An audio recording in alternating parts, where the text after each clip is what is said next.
चेतना की परम अवस्था की ओर की यात्रा तल्लीनता की विभिन्न गहराइयों से गुजरने का एक व्यवस्थित क्रम है। इसका आरंभ समाधि पद सूत्र 1.17 से होता है, जो संप्रज्ञात समाधि का परिचय देता है।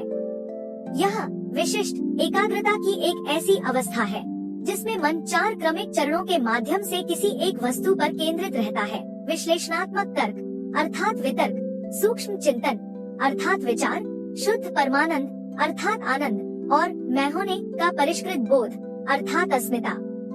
इसके परे वह अवस्था है जिसका वर्णन सूत्र 1.18 में असंप्रज्ञात समाधि के रूप में किया गया है।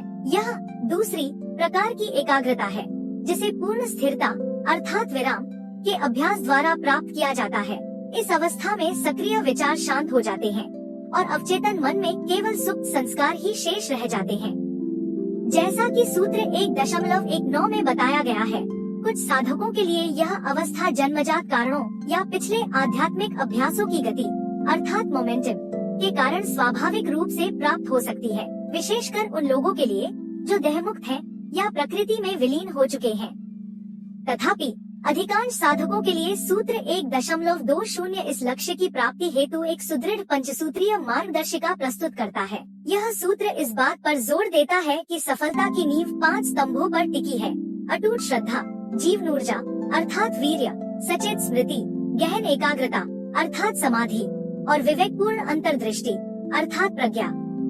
इस आध्यात्मिक विकास की गति कोई संयोग मात्र नहीं है। सूत्र 1.21 यह उद्घाटित करता है कि लक्ष्य उन साधकों के सबसे निकट होता है जिनके अभ्यास की तीव्रता और मुक्ति की अभिलाषा अत्यंत प्रबल होती है। यह इस ओर संकेत करता है कि हमारी आंतरिक गति ही हमारी प्रगति की दिशा निर्धारित करती है। अंततः सूत्र 1.22 व्यक्तिगत प्रयासों की सूक्ष्म विविधताओं को स्वीकार करता है। यह सूत्र स्पष्ट करता है कि परिणाम इस बात पर भी निर्भर करते हैं कि कोई साधक इन सिद्धांतों को किस स्तर तक मृदु, मध्यम अथवा तीव्र लागू करता है। इन विभिन्न स्तरों को समझने के उपरांत साधक यह सीखता है कि समाधि कोई एकाकी घटना नहीं, अपितु चेतना को गहन करने का एक अनुशासित क्रम है। यह वैराग्य यानी मोहमुक्ति अर्थात त्याग की सहज कला अर्थात छोड़ देने की एक सहज और सुंदर कला है, जिसे विचारों की आंतरिक कार्य प्रणाली पर ही लागू किया जाता है।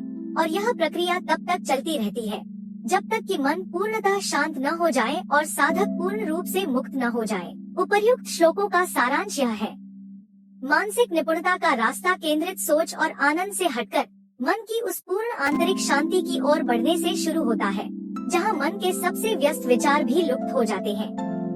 जहां कुछ लोग इस शांति के साथ स्वाभाविक रूप से जन्मे प्रतीत होते हैं, वहीं हमें से अधिकांश को इसे गहरे विश्वास, निरंतर ऊर्जा और स्पष्ट जागरूकता के माध्यम से कदम दर कदम विकसित करना पड़ता है। अंततः आप इस लक्ष्य तक कितनी तेजी से पहुंचते हैं, यह पूरी तरह से आपकी अपनी प्रतिबद्धता की अग्नि और आपके दैनिक प्रयासों की तीव्रता पर निर्भर करता है।